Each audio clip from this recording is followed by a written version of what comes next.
The Warrior by Bill Mollison. Warriors cannot afford to think about death. They must not care about self. As they step out the door to adventures, they must count themselves dead.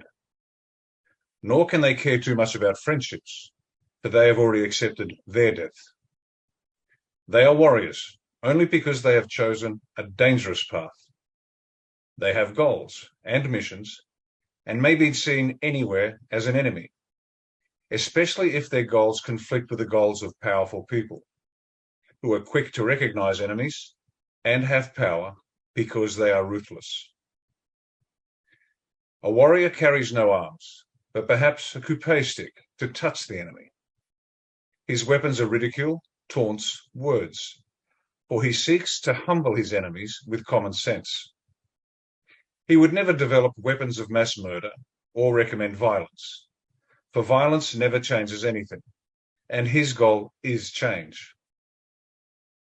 If people come with him at times, they are welcome, but must never be necessary, for he or she has no right to endanger others who may not want to die, who have not made their own decisions. And a warrior must keep on the move, always appearing elsewhere, or at times disappearing, so that his enemies are always uncertain of his whereabouts, even his existence. He will often be reported as dead, but may in fact still live. Even if he does die, he may not entirely die, but lives in those he has touched. They are as dragon's teeth, and can spring up anywhere, and he looks out of their eyes. Much of what he knows he cannot tell, so tells a little of everything in many places, scattering his knowledge so that it cannot be found, but is spoken of everywhere. If the warrior is a man, he tells some secrets to women. If a woman, she tells some to men. He knows all life is short, a shadow on the water, and tries to deal only in long-term change. He knows he is never important, but there are important things to do past his lifetime. So he seeks to leave messages for the future, messages that will float on the seas of time, roll off 1,000 tongues. He dreams that he has lived or lives, and knows life itself is a dream. A warrior is not an army, nor does he seek an army. He is humble, so that he is underestimated or overlooked.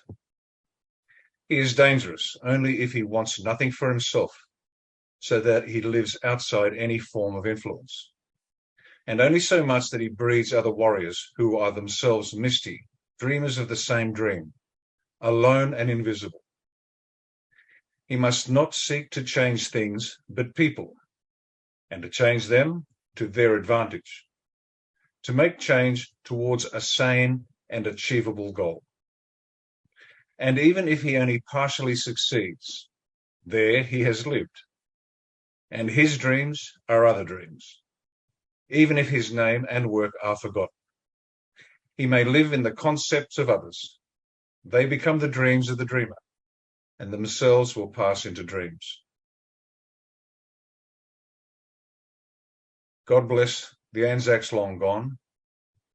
God bless the Anzacs that fight for us now. And God bless Australia.